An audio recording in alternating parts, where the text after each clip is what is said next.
Good morning, and welcome to the Sunday morning devotion, encouragement, and prayer time from Impact Prayer Ministry. My name is Tom Lemler. I'm a staff member of the Deer Run Church of Christ, as well as the director of Impact Prayer Ministry. Today, as we continue through the devotional Almost Heaven, Devotions for the Journey Home, we're looking at the topic today of a home with rejoicing. The Bible talks about as people come to Jesus, turn away from our wickedness.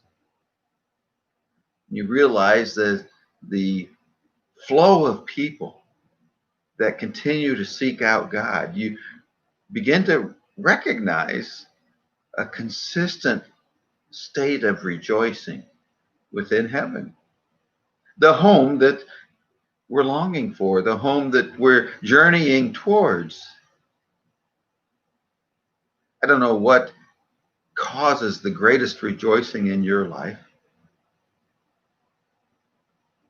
but I know it's fun to get together with family, with loved ones. And especially in a year where we've kind of had to live, for many people, a life that's a bit more isolated than we're accustomed to. Yesterday, I had the opportunity to gather with part of my family um, and celebrate Christmas together. And as is the Lemler family tradition for a number of years now, I took my homemade ice cream maker and cranked off a batch of ice cream, and had help this year. It's fun how the help has kind of transitioned over the years. For a lot of years, it was my nieces and nephews who were eager to get to the ice cream and understood that it took time.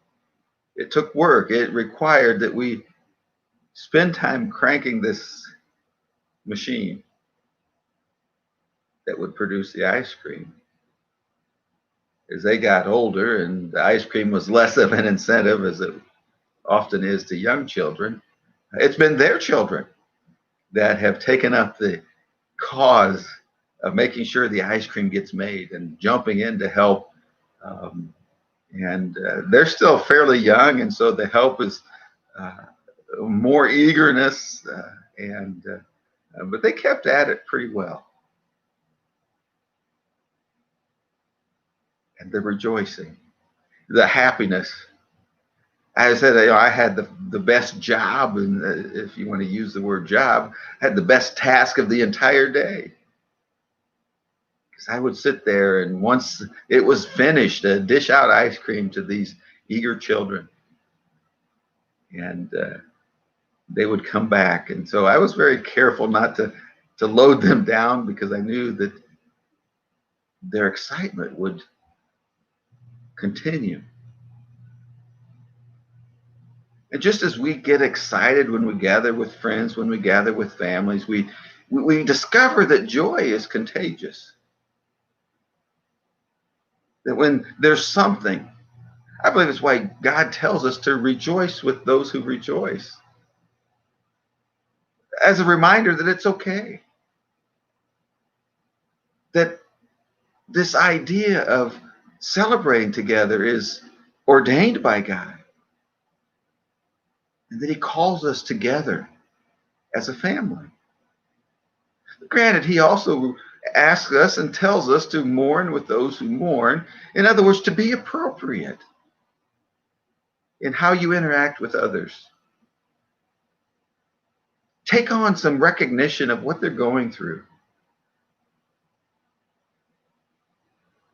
But to recognize heaven as a home with rejoicing, it ought to challenge us each day to spend time examining how much rejoicing goes on in our home. How prepared are we for that eternal home that we're on this journey towards? Do we spend any time rejoicing here on earth? Is it going to be a surprise, or are we going to be standing around wondering, how do I do this? I know it's been a tough year. And sometimes we are so bombarded with the negative that we begin to wonder if there's anything to rejoice about. And yet here we are. We just have come through a season of celebrating the birth of Jesus. And if the knowledge of Jesus coming to earth to live, to die, to rise again, to show his love for us doesn't give you something to rejoice about, then you've got some serious issues to take up with God. And one of the reasons why Christmas is an incredible time to talk to people about Jesus is because we're accustomed to rejoicing at the birth of a baby. We celebrate that. We are filled with good feelings. It's this idea that life is worth living. And when we gaze upon the scene of God taking form of us and coming as a baby, we rejoice. I love the phrasing. I think it's the NIV that talks about it, and other versions obviously do something very similar, but the shepherds rejoicing with exceedingly great joy. Do we rejoice with exceedingly great joy at the thought of meeting Jesus? At the thought of gathering to worship him? As I broadcast this, it's Sunday morning, and I'm preparing my mind even as I share this devotion this morning to preach a little bit later this morning on a gift of wisdom. Looking at the magi, the guys that we call the wise men coming to worship Jesus. The effort put into that to be able to rejoice with this king born as a baby. And many times this Sunday after Christmas is, and who knows what this year is because it's been a crazy year. But many times people are tired and then they say, I don't really feel like gathering to worship God. And all of a sudden we've gone from rejoicing at the birth of a baby to feeling that rejoicing is burdensome. And yet, as we live life every day, God gives us things to rejoice about. His presence covers all the earth. David would write, says, there is nowhere I can go to hide. Even if I wanted to. I go to the highest heavens, he's there. If I go to the deepest depth, he's there. There's nowhere that God is not present. Christmas Day, I had the opportunity to go out for a Christmas Day hike with my family. And look at last year, we did that, and it was a beautiful day out, almost a fall day. And this year we went out and did that, and we were pushing a wheelchair through 6 inches of snow. But it was incredibly beautiful to rejoice together that God had created such beauty. As the afternoon began to fade away, we headed towards the lake. And the closer we got, the denser the cloud cover became. And our pursuit of a sunset was not looking very promising. But when we got there, there was just this glimmer of clearing along the horizon of the lake and sky. And sure enough, as Evening began to arrive, and the sun dropped into that opening. The sky just lit up. It was incredible. It was impossible for me to see that without rejoicing and praising God for his incredible goodness, the gift of beauty that he had surrounded us with.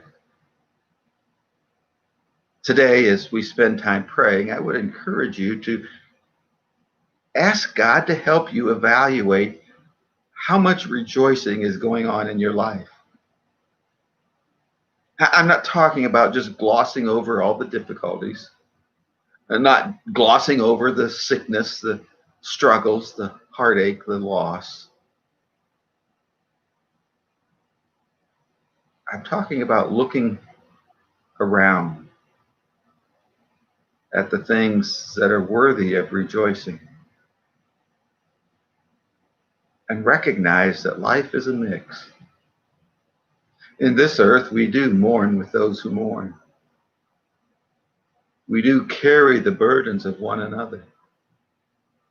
But as we journey towards home, I believe God's desire is that in the midst of all of the heartache, all of the struggles, all of the trouble of this world, that we would spend time rejoicing, preparing ourselves for a home that's filled with rejoicing. Would you spend some time today praying with me? Father, thank you that you are a God that indeed loves us with an incredible love. You've given us reason to rejoice. Even in the midst of our difficulties, even in the midst of the COVID stuff that's going around and seems to not be willing to loosen its grip on mankind. You give us glimmers of hope and glimpses of a better life that's to come. And we rejoice in the victories that are being won throughout the difficulties that we face. And Father, just as the angels in heaven, we rejoice continually that people are repenting of their sin, that they're coming to you, that they're finding forgiveness, they're being made whole, they're restored. So Father, today may we examine our willingness to gather with others and rejoice. And whether we're gathering in person, whether we're gathering virtually with electronic means of doing that, may we continue to rejoice together. May our rejoicing be done in a way that is observant and respectful of those that are struggling. And may we walk with them, and may we mourn with them, and may we help them to find that balance that allows them to rejoice together with us, even as we mourn together with them. Father, may we find joy in your presence as we prepare for that home that's filled with rejoicing. May we look around us daily to recognize your presence that covers the whole earth. And may we rejoice that you continue to fill us with your presence. May your spirit lead us to a life of rejoicing. May our journey towards heaven be filled with the contagiousness of joy. Even as we struggle, even as we endure great difficulties.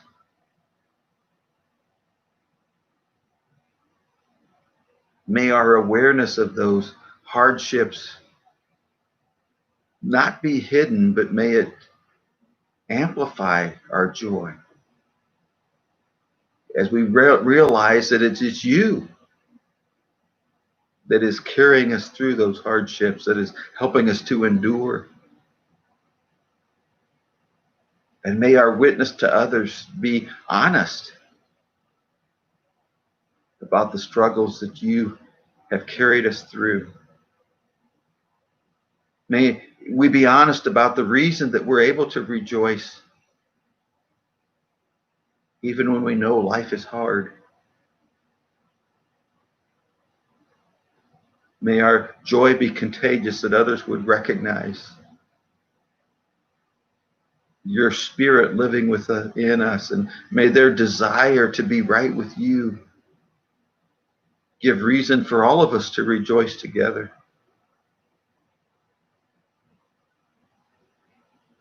Fathers, I consider the families that I know that are mourning this Christmas season. The first Christmas without a mom or a dad or a brother or sister, or loved one that has meant a lot to them.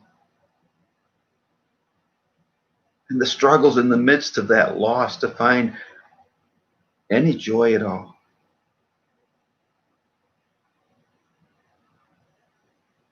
I pray that our desire to love them would show them the kind of love that they need right now. That our rejoicing in their presence would not be a flippant thing, but it would be respectful of their sorrow. And Father, as we rejoice with one another, may we be more in tune to listening to one another. And Father, as we seek Jesus in all things, may his joy be within us. And may it be a joy that is complete. And as we share the source of the joy that we have, may we lift up Jesus in all things so that many would be drawn to him. It's in his name that I pray. Amen. This has been the Sunday morning devotion, encouragement, and prayer time from Impact Prayer Ministry. Thank you so much for joining me. I do pray that your day is greatly blessed by God so that you can be a blessing to others. Have a great day.